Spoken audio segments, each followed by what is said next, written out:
이재명 대통령이 그래도 우리 6월에 당선이 되고 빛의 혁명을 이뤄내면서 6개월 지났는데 이렇게 나라가 달라질 수가 있냐 이런 생각을 많이 하시잖아요. 네. 신부님도 좀 효능감 이재명 정부가 되면서 이게 정말 나라다 이런 반응을 좀 많이 듣고 또 신부님께서도 생각하고 계실 것 같아요. 그렇죠. 일단은 가장 가시적으로 이제 드러나는 게 일단은 이제 APEC 정상회담, G20.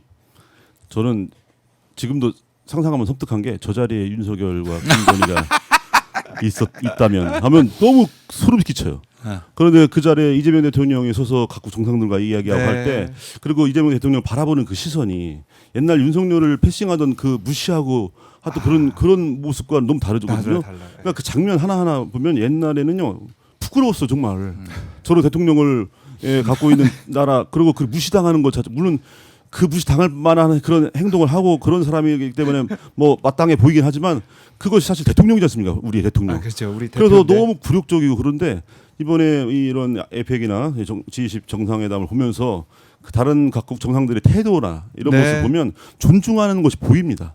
그리고 또 트럼프 정말로 전 세계에 막 진짜 천자 황제처럼 지금 굴는 사람이 와서 물론 우리도 이제 어떤 부분에서는 그 기분 달래주고 기분 맞춰주려고 하는 부분 안에서 어떤 부분들은 좀 굴욕적으로 느낄 수는 있겠지만 제가 보기에는 윤석열 때의 그런 정말 셀프 그 나라를 팔아먹을 정도의 그런 것과는 다른 차원의 모습을 보면서요 저는 가장 큰 효능감을 이제 뭐 가시적으로 느꼈던 때가 그거고 내밀하게 이제 드러나지 않지만 사실상은 굉장히 행정가지 않습니까? 저는 거의 천재라고 봐요. 그래서 성남시장 경기도지사 때 보여줬던 그건 천재성을 이제는 이 나라를 운영하는 모습 안에서 유감없이 발휘하고 있다. 저는 생각하는 게 그 이재명 대통령을 컨트롤 C 해서 전국에 다 복사해서 붙여줬으면 좋겠어요.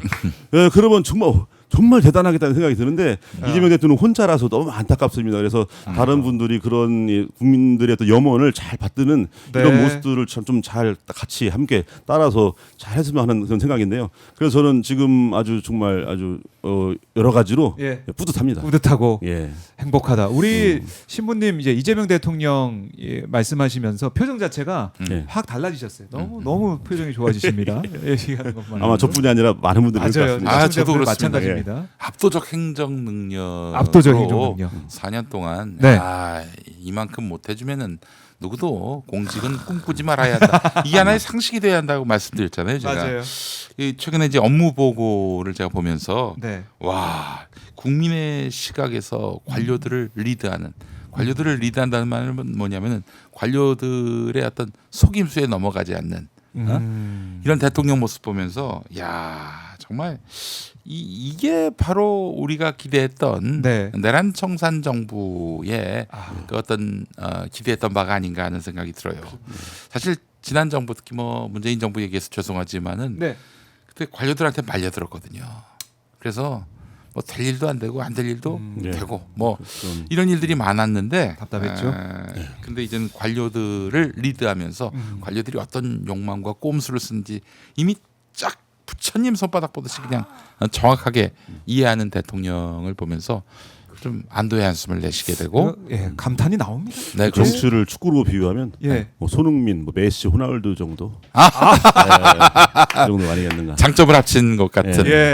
그런데 제가 이런 얘기해서 좀 그렇습니다만은 윤석열은 역대 모든 정권의 나쁜 점만 그대로 가지고 있는 대통령인 반면에 이재명 대통령은 역대 정부의 좋은 점만 다 모아놓은 대통령 같다라는 얘기를 하고 싶습니다. 그게 말입니다. 그런데 그런 두 사람인데 2022년 0.73%포인트로 그가 이겼다는 것에는 정말 통안의 한숨을 내실 수가 없습니다. 그래서 우리가 3년 동안 그야말로 지옥의 불구덩이 속에서 들어갔다 나온 거 아니에요. 그래서요. 5년 후, 이제 4년 후 우리가 안심하면 안 된다. 안심하면 안 된다. 그 생각합니다. 문재인 정권 다음에 윤석열이 등장할 줄 누가 꿈엔들 생각했겠습니까? 그래서 저는 아까도 이제 그 내년 지방선거가 압승해야 한다는 거 정말 전적으로 동의하고요. 지난번 총선 때 우리가 압승했지 않습니까? 물론 이제 우리의 염원과는 그래 조금 그래도 좀 몸이 좋다고 200석 넘었으면 그래도 이번에 그래도 이렇게 압승을 했기 때문에 이번 내란 사태를 무위로 돌렸지 않았겠는가. 만약에 그때 그렇지 못했으면 계엄 해제를 못했을 겁니다. 지금 맞습니다. 보니까 추경호 원내대표의 그런 모습을 보면 그랬다고 한다면 지금 내란에 성공했겠죠. 그런 걸 봐서라도 이제 우리가 앞으로 어떤 일이 어떻게 전개될지 모르겠지만 매 순간 최선을 다하는 이런 모습이 필요할 것 같아서 내년 6월 3일 지방선거는 정말 다시 한번 우리가 그 온몸으로 국회에 가서 네. 그 개헌을 막았던 그 마음으로 해야 하지 않겠는가 생각합니다. 아 그렇군요. 우리가 200석 넘었으면은 네. 어떻게 그냥 계엄 해제할 때 예. 함께 그냥 윤석열 탄핵을 했었으면 얼마나 좋았을까. 네, 그럴 수 있죠. 그냥 세트로 번에. 그냥. 세트로 그냥 네. 그러게 말입니다. 그게 참 힘들었던 뭐 추웠고 너무나 고생했던 그 겨울이 떠오르기도 하는데 이번에 이재명 대통령 업무 보고 받으면서 보니까 이 콩 GPT라고 불리는 네. 국장이 등장할 정도로 네. 잘한 건 정말 잘한다. 그쵸. 이 칭찬한 모습도 너무 감동적이에요. 그 동안은 잘한 걸 이렇게 잘한다, 뭐 칭찬한다 이런 모습 잘 못 봤잖아요. 네. 예? 맞습니다. 왜냐면 그동안 아주 이제 저질 정부가 들어서면 밑에 일하는 사람들은 당연히 아 저질들 뽑게 되는 거죠. 그렇죠. 예. 그러니까 일 잘하는 사람들은 거기에서 이제 내쳐지고 그런 모습. 원래 B급은 A급을 뽑지 않는다는 거 표현 있지 않습니까? 그런 것처럼. 예. 그런데 이제 이재명 이 정부는 그렇지 않죠. 왜냐면 이재명 대통령 자체가 네. 사실은 국민을 향한 그 지향이 강하고 이전에 그 성남시장과 도지사 때 이미 그 모습을 보여줬고 그래서 국민에게 득이 된다면 뭐라도 할 수 있는 분 합법적인 테두리 안에서 네. 그런 분위기 때문에 사실 일 잘하는 그런 그 공무원에 대한 그런 합당한 그런 신상 필벌 안에서 네. 합당한 처우들 이런 것들도 굉장히 합당하게 잘 진행되고 있는 것 같아요. 이번에 뭐 차관 후보로도 이렇게 거론되는 것 그러니까요. 같은데 사실 이런 시대가 와야만이 동기부여가 되죠. 맞아요. 그 전에는요 아무리 성실하게 열심히 일해도 결국은 줄이 없으면 결국은 뭐 인정도 안 해주고 아니면 죄도 없이 감옥에 가거나. 그 영부인한테 백 갖다 주지 않으면은 그렇죠. 출세하지 못하는 네. 이런 사회에서 무슨 인재들이 예. 역할을 할 수 있겠어요. 그러면은 열심히 성실하게 정직하게 법 안에서 하겠다는 그런 동기부여가 상실돼 버리는 거죠. 그렇네요. 그러면 진짜로. 도둑놈 천지가 돼 버리는 거고. 예. 그 경기도지사 때 이재명 대통령 일들 중에 제가 가장 감동받는 게 뭐냐면은 네. 그 우리 공무원분들은 어떤 규정이나 지시 없이는 절대 움직이지 않는다. 이 관료 사회의 거의 철칙이에요. 그럼요. 복지부동이죠. 그러면은 이 복지부동이 이어질 예. 수밖에 없는 예. 건데 예. 그래서 이재명 대통령이 경기도 공무원들한테 좋은 아이디어가 있으면 나한테 와라. 나한테 와라. 가지고 와라. 예. 그러면 내가 지시한 걸 내주겠다. 그 책임을 본인이 다 지시겠다 했던 거예요. 네. 그러니 경기도의 창의와 그리고 또 그럼요. 위민의 행정들이 넘쳐날 수밖에 없었던 거 아니겠어요?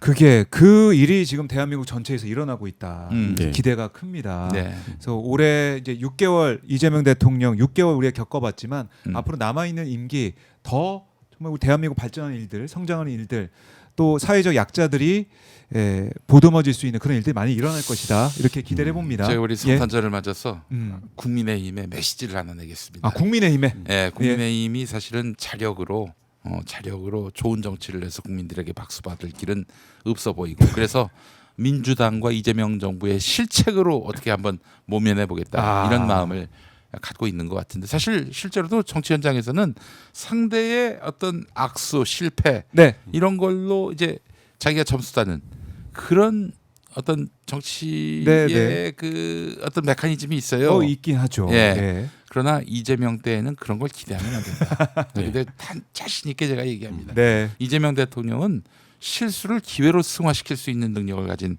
아까 메시 시부님 또 누가 있었죠? 호날두, 호날두, 손흥민, 손흥민. 예. 합칠 사람이다. 이렇게 좀 네. 얘기하고 싶습니다. 꿈도 꾸지 마라. 네. 네. 그러니까 실력으로 아니 망하라는 얘기 아니에요. 실력으로 너희들도 좀 인정받고 네. 밑바닥부터 아니 민주당 주말 부대변인 했던 사람이 그냥 성남시장 경기도지사까지 올라와가지고 쭉 해서 대통령 된 거 아닙니까? 네, 당대표까지 국민은 하고. 잘하면 뽑아줍니다. 인정해주고요. 그렇죠. 뭐 무슨 누구의 연줄, 뭐 누구의 네, 돈줄. 네.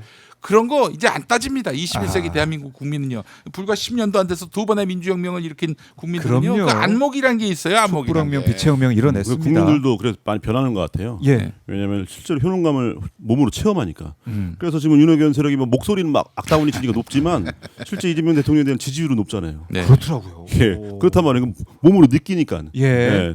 그래서 국민들도 그런 부분들을 이제 체감하게 되면 서서히 이제 국민들도 무의식적으로 그 부분들이 바뀌게 됩니다. 이제 그냥 실용적으로 네. 그전에는 굉장히 이념적인 것들이 많았고 감성적인 것들이 많았죠. 그러다 보니까 저쪽 세력의 내란 세력의 주로 정치하는 법들이 메커니즘이 꼼수, 주술, 뭐 요행, 뭐 이런 것들이었습니다. 그러니까 뭔가 이렇게 전공법으로 뭔가 이렇게 당당하게 하는 것들이 뭐 없어요 거의.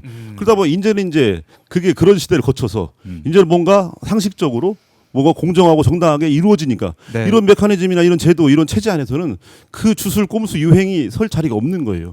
그렇게 되면 또 많은 사람들에게 기회가 다가가게 됩니다. 기회가 네. 정말 재능 있는 사람, 능력 있는 사람들에게 기회가 되는 거예요. 그동안에는 아무리 능력이 있어도 기회 자체가 주어지지 않았어요. 자기들 다 차지해버리고 네. 나라는 망가지고. 그렇네요. 그런데 이제 더 많은 사람들에게 기회가 창출되는 그런 시대가 오지 않겠는가. 그래서 뭐 당장 첫 수에 배부를 수 없지만 이것이 이제 5년 만에 끝나면 안 되고 네. 계속 이어서 이것이 5년, 10년, 15년 되면 아마 국민들 수준도 굉장히 더 높아지지 않을까라는 생각합니다. 지금도 훨씬 굉장히 높지만 이재명 대통령을 대통령으로 선출한 걸 보면 대한민국은 수준이 굉장히 높습니다. 더군다나 이 내란도 피 한 방울 흘리지 않고 내란을 저지한 걸 보면요, 아주 자부심을 가져도 좋다고 생각합니다. 위대한 국민입니다. 자, 이렇게 이재명 정부에 대한 평가, 앞으로의 기대, 또 어떤 방향으로 가야 되는지까지 신부님과 목사님과 함께 정리를 해봤습니다. 저희가 이제 방송을 마무리해야 될 시간으로 가고 있는데요. 2025년은 저물어 가고 있고 이제 새해 2026년이 오고 있습니다. 두 분의 앞으로의 계획, 내년에 또 여러 가지 일들 또 생각하시는 것들이 있으실 텐데 김용민 목사님부터 한번 들어볼까요? 저희 그 평화나무가 지금 새해에 할 일이 참 많습니다. 특히 그 유튜브계에 너무 가짜 뉴스와 확정 편향 진영 논리가 판을 치고 있는데 다시 초심으로 돌아가서 이런 가짜 뉴스를 유포하는 주로 개신교 세력들 중심으로 저희가 특히 청년 세력들이 그쪽으로 호다닥 넘어가는 경우가 많이 있는데 무엇이 보수와. 진실이고 무엇이 진리인지를 분명히 그거 중요하죠. 판가름할 수 있는 그런 기준을 제공하고 네, 가스라이팅이 더 이상 판치지 않는 세상을 만들기 위해서 애를 쓰겠습니다. 알겠습니다. 혹시 그러면은 최진봉 목사님도 같이 하시나요? 최진봉 목사는 네. 굉장히 결격 사유가 많기 때문에 결격 사유가 많은 게 아니라 기준 미달이기 때문에 불각은 불가원에 알겠습니다. 농담입니다. 농담이에요. 너무 좋아하는 형님이에요. 그럼요. 그러니까 우리가 친하니까 이렇게 맞아요. 서로 디스도 하고 농담도 그럼요. 하고 하는 그러는 거죠. 뭐. 결국엔 출연료가 안 많아서 못 부르는 거 아닙니까? 이 형님은 좀 새해 좀 바뀔 부분이 뭐냐면은 최진봉 선배님 좀 나와주세요 하니까 출연료는 주나? 매사에. 그래서 그분 소문에 따르면은 집에 귀가하는 것도 집에서 출연료를 주기 때문에 지금 귀가하는 거다. 이런 소문이 있어요 지금. 출연료 좀 집에도 안 갈 텐데. 사모님께서 출연료 주신다고 하니까. 그래서 이제 집에 간다는 얘기가 있어요. 최진문 목사님, 저희 오늘 제가 언급 몇 번 됐지만 출연료는 없습니다. 다시 한번 정리해드리고요. 우리 신부님은 내년 어떻습니까? 내년에 이제 그동안 제가 정평이 일을 한 18년 했고 정평위원장 대전교구 대전교구 정평위원장 10년 하고 이제 사회 보호마국이라고 해서 이제 아예 대놓고 이제 교회 우리 대전교구 기구 안에 교회 그리스도인들의 세상 속의 사명, 세상 속의 그리스도인이라고 하는 차원에서 더 적극적으로 세상을 향해 나아가기 위해서 5년 전에 이제 사회 보호마국이라고 하는 걸 이제 신설을 해서 초대 국장을 이제 하고 있습니다. 그 등등 해서 이제 뭐 그래서 뭐 앞으로 할 일이 더 많지만 이제 제가 안식년을 신청했어요. 내년에 내년에라고 물론 이제 이건 결정은 이제 주교님께서 하시는 건데 주교님께서 이 방송 보시면 꼭 주실 거라고 생각합니다. 그래서 주교님께서 주시면 좀 1년 안식년 1년 쉬면서 사실 일 안 하는 것이 쉬는 게 아니고 살리는 것이 쉬는 거거든요. 그럼요. 그래서 좀 저 자신도 한번 돌아보고 또 제가 이제 일선에서 보지 못했던 것들도 한번 좀 더 다른 차원에서 또 그 많은 시민들 곁에서 또 다른 목소리들을 또 총취하는 그런 또 시간도 될 수 있겠다 싶은 생각도 들고요. 그래서 하여튼 그동안 못 해봤던 것도 그냥 한번 쉬면서 이것저것 또 해보기도 하고 그렇게 잘 살린 다음에 그 다음에 다시 와서 또 함께 살기 위한 여정을 또 잘 힘차게 걸어가도록 하겠습니다. 좋습니다. 기대를 해보겠습니다. 그래도 중간중간 저희 오마이TV 박종환 스팟에 오셔서 그럼 뭐 더 적극적으로 올 수 있습니다. 저희가 멀리서 오시기 때문에 너무 좀 미안스럽고 죄송스러운데 저희가 또 요청을 드리겠습니다. 안식년이면 그 전날에 와서 대기하고 있을 수 있습니다.